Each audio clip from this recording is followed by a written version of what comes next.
আসসালামু আলাইকুম। সবাইকে শুভেচ্ছা জানাচ্ছি। মাসুম মাহবুব দেখছেন ওপেন দ্য ইউটিউব চ্যানেল এবং মাসুম মাহবুব ফেসবুক পেজ। বেশ কিছু গুরুত্বপূর্ণ খবর আছে। আমরা আপনাদেরকে সরাসরি ইরানের লাইভ ফুটেজ দেখাবো। পৃথিবীর ইতিহাসে সবচেয়ে বড় শোক র‍্যালি আজকে দেখল ইরান। কালকে দেখল সবচেয়ে বড় জানাজা। আজকে পুরো পৃথিবী দেখল সবচেয়ে বড় শোক র‍্যালি। কোটি মানুষ এক কাতারে একসাথে দাঁড়িয়ে একটি ক্ষোভের কথা বলছে, একটি দ্রোহীর কথা বলছে। একজন ব্যক্তির জন্য অশ্রু ঝরাচ্ছে। তার নাম আয়াতুল্লাহ আলী খামেনি। পাশাপাশি ইরানের মিসাইলে তাণ্ডব দেখালো রাশিয়া। ইউক্রেনের ভেতরে পুরো ইউক্রেনকে লন্ডভন্ড করে ফেলল। পুরো ইউক্রেনে কিয়ামত নামিয়ে দিল রাশিয়া। ইরানের মিসাইল দেখে রীতিমতো আঁতকে উঠল আমেরিকা, ইসরায়েল। ইরান তার ঝুলিতে এরকম মিসাইল আর কি রেখেছে? এই টেনশন নতুন করে শুরু হয়েছে। অন্যদিকে নর্থ কোরিয়া নতুন করে মিসাইল পরীক্ষা চালালো। পাশাপাশি চীন নতুন করে নিউক্লিয়ার মিসাইল পরীক্ষার ঘোষণা দিল কিছুদিনের মধ্যে, বা সম্প্রতি তারা পৃথিবীকে আবার চমকে দিতে যাচ্ছে। ইরান কি সারপ্রাইজ নিয়ে হাজির হচ্ছে, সে বিষয়গুলো থাকবে আজকের খবরে। আমার কমেন্টটা যদি আপনার কাছে যায় তাহলে বুঝবো আমি আপনার অ্যাকাউন্ট দেখছি। আমি মমিন, এরশাদনগর, ফরিদপুর, পাবনা থেকে। জি ভাই, আপনি আমার অ্যাকাউন্টে আছেন, কনফার্ম। মাসুম ভাই, কওমি ভাইদেরকে কিছু বলেন। কি ভালো বলবো না খারাপ বলবো? কওমির ভাইরা আমার ভাই। পৃথিবীর সব মানুষেরই ভুল ভ্রান্তি থাকবে। আমারও আছে, আপনারও আছে। বাট আমরা সবকিছুর ঊর্ধ্বে একটা জিনিস মনে রাখবো, আমরা সঠিকের জন্য লড়াই করি, সত্যের জন্য লড়াই করি এবং বাতিলের বিরুদ্ধে লড়াই করি। এর মধ্যে যদি আমার ভুল হয়, সেই ভুলটা আমি স্বীকার করে নেব। যদি মনে করি যে না, আমার ভুল আমি স্বীকার করব না, তাহলেই খবর আছে। যেমন ধরেন, সাম্প্রতিক সময়ে আমি ব্রাজিল দর্শকদের একটা বিষয় খেয়াল করতাম, কিভাবে মেসিকে খাটো করা যায়। পুরো পৃথিবী জানে মেসি নাম্বার 1 এবং বলা হয় গ্রেটেস্ট। বলা হয় ফুটবল ইতিহাসে বিস্ময় বালক মেসি। তার ধারে কাছে কেউ নেই। ধারে কাছে কেউ নেই। নেইমার, রোনাল্ডো কেউ না। কিন্তু একটা বিষয় খেয়াল করবেন, মেসি বা আর্জেন্টিনা প্লান্টিক পায়, আর্জেন্টিনা ফিফার দল, আর্জেন্টিনা এটা খুব ট্রল করতো আমাদের দেশের ভাইয়েরা। খেয়াল করেন, আর্জেন্টিনা নাকি প্লান্টিক পেয়ে দল জেতে। কালকে আর্জেন্টিনা নরওয়ের বিরুদ্ধে দুটোই পেয়েছে প্লান্টিক। আর্জেন্টিনা না, ব্রাজিল। দুটোই পেয়েছে ব্রাজিল প্লান্টিক। একটা মিস, একটা গোল। কিন্তু আমরা কি কথাটা বলতে পারি এটা ফিফার দল না? আমি কথাটা কেন বলছি? আমাদের মানসিকতা পরিবর্তনের জন্য খেলার কথা না এটা। একটু চিন্তা করবেন। বিষয়টা হলো, আর্জেন্টিনাকে নিয়ে বা ব্রাজিলকে নিয়ে আমরা যত সমালোচনা করি, প্রশ্ন তুলি, রেফারির বিতর্ক তুলি বা ফিফাকে নিয়ে, এগুলো কোনো দল তুলছে না। তুলছে কে? আমাদের দেশের আমরাই, আওয়ামী লীগ, বিএনপি, জামাত, এই আমরাই। এই দেশের মানুষগুলো টাইপটি হলো এরকম যে আর্জেন্টিনা প্লান্টিক পাচ্ছে, অন্যায়ভাবে প্লান্টিক আর্জেন্টিনাকে দেয়া হচ্ছে। এটা কিন্তু ব্রাজিল তুলছে না অভিযোগ। এটা আর্জেন্টিনার বিপক্ষে যারা খেলছে তারাই অভিযোগ তুলছে না। একবারও বলে না যে ফিফা তাদেরকে কাপ দিয়ে দেওয়ার জন্য পরিকল্পনা করছে। কেউ বলছে না, পৃথিবীর কোনো দেশ। কে বলছে? আমি আপনি যারা খেলার গব কিচ্ছু বুঝি না। এটা হলো আমাদের মানসিকতা। এই মানসিকতাটা খুব খারাপ। এই মানসিকতা পরিবর্তন হওয়া খুব জরুরি। ধরেন আমাদের দেশে আমি সবসময় আলেমদের পক্ষে থাকি।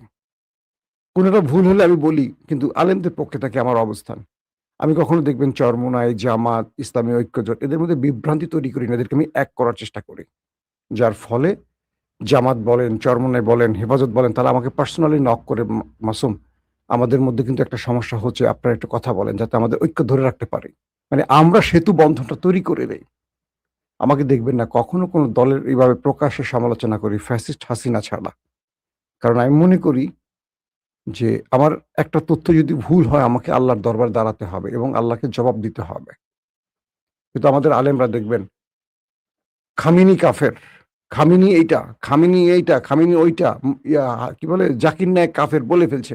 আল্লাহ না করুক, যদি তারা কাফের না হয় তাহলে আমি কাফের হয়ে যাব। তাহলে ওই কাফেরটা বলে আমি কেন নিজের রাস্তা জাহান্নামে নিতে চাই?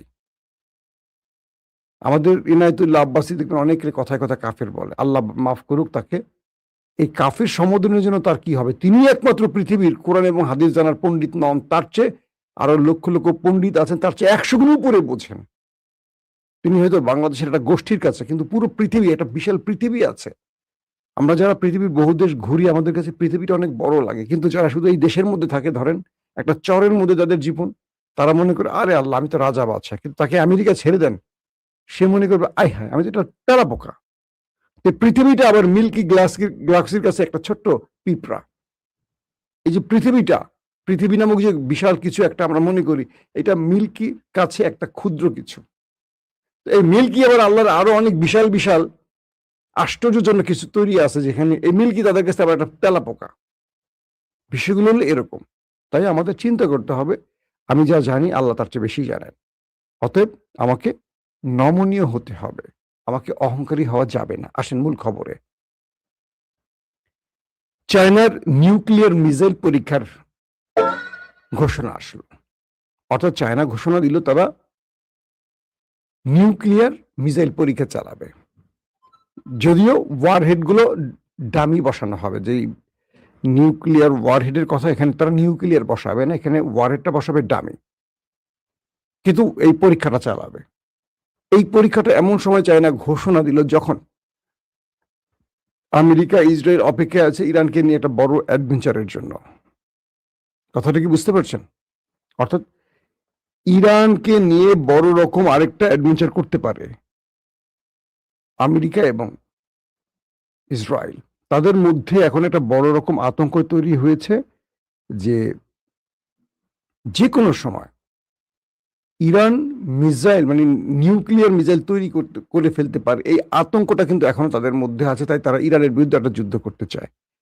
ইতিমধ্যে নর্থ কোরিয়া 12টি মিসাইল পরীক্ষা চালিয়ে বসেছে। মানে আমেরিকার শত্রুগুলো কি করছে দেখেন। এর আগে কিন্তু নিউক্লিয়ার পরীক্ষা চালিয়ে ফেলেছে কে? রাশিয়া।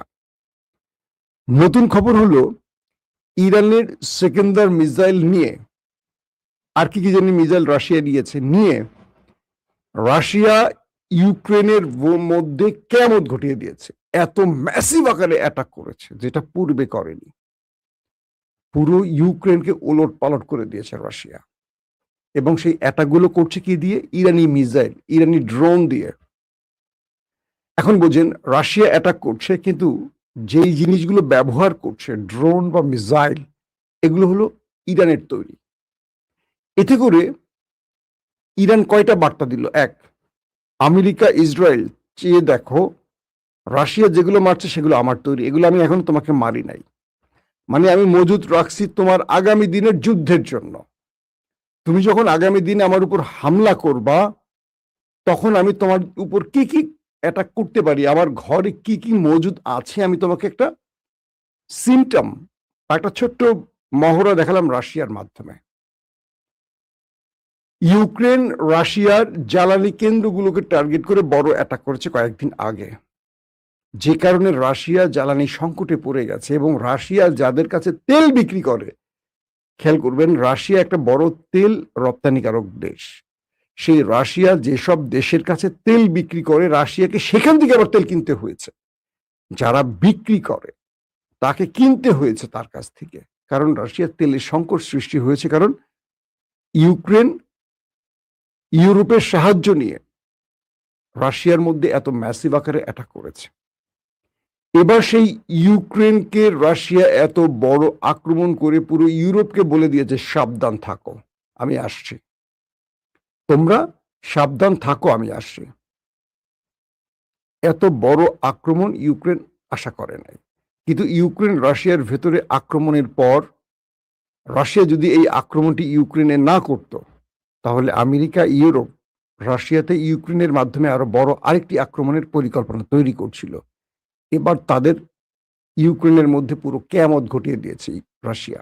আগুন জ্বলছে বিভিন্ন শহরে, ধ্বংসস্তূপে পরিণত হয়েছে বেশ কয়েকটি শহর। ভ্লাদিমির পুতিনের সাথে ডোনাল্ড ট্রাম্পের প্রায় 90 মিনিট কথা হয়েছে এই আক্রমণটার আগে। ভ্লাদিমির পুতিন ট্রাম্পকে বলেছে, আমি ইউক্রেনের বড় একটা অঞ্চল নিতে যাচ্ছি, তুমি কোনো কথা বলবা না, সাবধান। এর পরপরই এই 90 মিনিট কথা বলে দুই বিশ্ব নেতা তার পরপরই রাশিয়া ইউক্রেনের মধ্যে এই বিশাল আক্রমণটি করে বসল। এখন ডোনাল্ড ট্রাম্প কি করবেন? ট্রাম্প বললেন, মানে আসেন কিছু ফুটেজ দেখাই আপনাদের। আপনারা তো ফুটেজ দেখার অপেক্ষা আছেন। আজকে যে র্যালি হয়েছে আমি ফুটেজ দেখাচ্ছি আর আপনাদেরকে বলছি।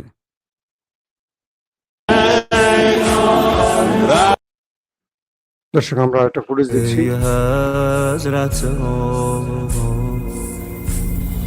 به روی شانه می روی عاشقانه می روی دل تو از جهان گرفته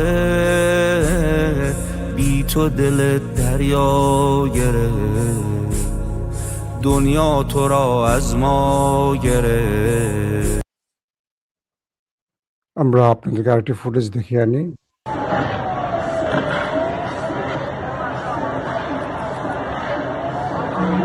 আপনারা টপ শটে দেখছেন।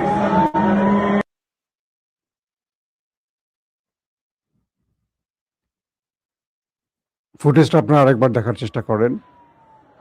এটা উপর থেকে ধারণ করা একটা ফুটেজ। লক্ষ থেকে কোটি মানুষ সেই শোক র্যালিতে যুক্ত হয়েছে, সেই দৃশ্য দেখতে পাচ্ছেন।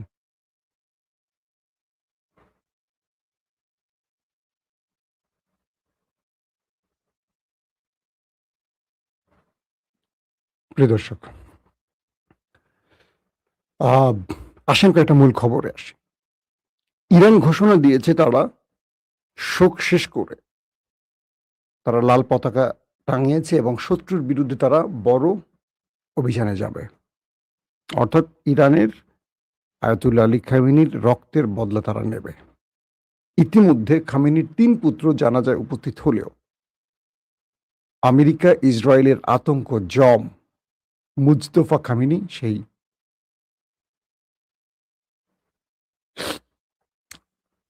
জানাজায় উপস্থিত হননি। কারণ ধারণা করা হচ্ছে তাকে শত্রুরা টার্গেট করবে এবং এই ব্যক্তির রাজনৈতিক ক্যারিশমায় আমেরিকা এবং ইসরায়েলের পরাজয় হয়েছে। তিনি চেয়েছেন বাবার জানাজায় আসতে, কিন্তু ইরানের নিরাপত্তা বাহিনী আইআরজিসি ইন্টেলিজেন্স তাকে আসতে দেয়নি। বলছে আপনাকে বেঁচে থাকা এই রাষ্ট্রের জন্য খুব জরুরি। বাবার সবচেয়ে প্রিয় সন্তান মুস্তফা কিন্তু তার বাবার জানাজায় হাজির হতে পারছে না নিজের দেশের ভেতরে। শত্রুদের ক্ষমতার সাথে কি পরিমাণ, মানে কত বড় লড়াইটা তাকে করতে হচ্ছে একবার কল্পনা করেন। ইরান তার শক্তির সবটুকু দেখিয়েছে, আমেরিকা ইসরায়েলও দেখিয়েছে ধরেন। কিন্তু সবচেয়ে বড় যেই আঘাতের জায়গাটা, একটা রাষ্ট্রের সবচেয়ে বড় leader, supreme leader Ayatollah Ali Khamenei তার পুরো পরিবার সহ একটা ছোট্ট 14 মাসের নাতনি সহ শাহাদাত বরণ করেছেন। ইরান পুরো পৃথিবীর নেতাদেরকে ডেকে এনেছেন, 100 দেশের প্রতিনিধিকে ডেকে এনে একদম সব দৃশ্য দেখিয়েছে। প্রতিটি দেশ এসে ঘৃণা ভরে ওই দুটো দেশকে প্রত্যাখ্যান করেছে, হয়তো মুখে বলতে পারছে না। এটা হলো ইরানের সবচেয়ে বড় রাজনৈতিক সুবিধা। আমেরিকা চেয়েছিল কেউ যেন না আসে, সেইভাবে আমেরিকার মার্ক রুবিও প্রত্যেকটা দেশকে থ্রেট দিয়েছে, কেউ যাবে না ইরানে, কিন্তু সবাই আসছে। যাদেরকে ইরান দাওয়াত দিয়েছে সবাই আসছে। ইরান এই প্রতিনিধিদেরকে কোরআনের আয়াতের মাধ্যমে মেসেজ দিয়েছে, প্রত্যেকটি দেশের জন্য ভিন্ন ভিন্ন আয়াত সেই শোক সভায় পড়ে শোনানো হয়েছে। প্রত্যেকটি দেশের জন্য ভিন্ন আয়াত, কোন কোন দেশের কোন কোন দুর্বলতা কোরআনের আয়াতের মাধ্যমে ইরান বুঝিয়ে দিল।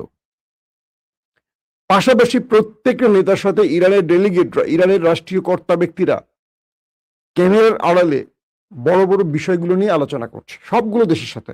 আগামী দিনে ওয়ার্ল্ড অর্ডার কি হবে, কি হতে পারে, কিভাবে আমেরিকা বা পশ্চিমাদের পতন ঘটাতে পারে, পুরো পরিকল্পনা নিয়ে ইরান কথা বলছে এই শোকের মধ্যে। ইরান শোককে শক্তি বানাচ্ছে, আমাদের মতো বুক চাপড়ে আবার মাল খেয়ে ঘুমিয়ে পড়ছে না। আমরা দেখি আমাদের নেতাদের মৃত্যুবার্ষিকীতে অনেক কিছু হয়, মঞ্চে গান হয়, নৃত্য হয়, নাচানাচি হয়, খাবার দাবার হয়। এটা কোন টাইপের মুসলিম সংস্কৃতি আমার জানা নাই। মানে উলঙ্গ নাচানাচিও চলে, আবার রাতভর মদ খাওয়াও চলে আমাদের নেতাদের জন্য। তো ইরান প্রত্যেকটা দেশকে ডেকে এনে আমেরিকার বিরুদ্ধে তার বার্তাগুলো পৌঁছে দিচ্ছে এবং ইরান আমেরিকা ইসরায়েলকে পরাজিত করে এই বিজেতা মুডেই এই কাজগুলো করছে। বিজয়ের মুডে এখন ইরান আছে। এবং ইরানের মিসাইলে রাশিয়া যা করছে এটার পরে আমেরিকা ইসরায়েলের টেনশনের প্রধান কারণ হয়ে গেছে যে ইরান নতুন করে নিউক্লিয়ার অ্যাটাকের, মানে আমেরিকা বারবার যে ইরানকে নিউক্লিয়ার অ্যাটাকের হুমকি দিচ্ছে, কারণ আমেরিকার হাতে আর কোনো অপশন নাই। আমেরিকা বলছে যে আমার সবটুকু শক্তি আমি ব্যয় করেছি, এখন একটাই উপায় আছে, নিউক্লিয়ার অ্যাটাক।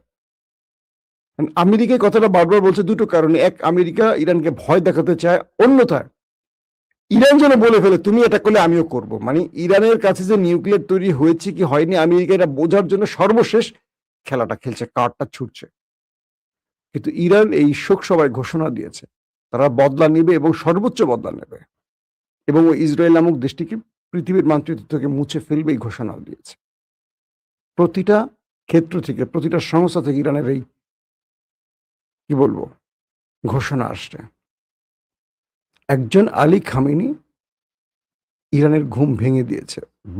মিস্টার ট্রাম্প বলছেন, ডোনাল্ড ট্রাম্প, যে আমার ধারণা ছিল তাকে ইরানিরা ঘৃণা করে।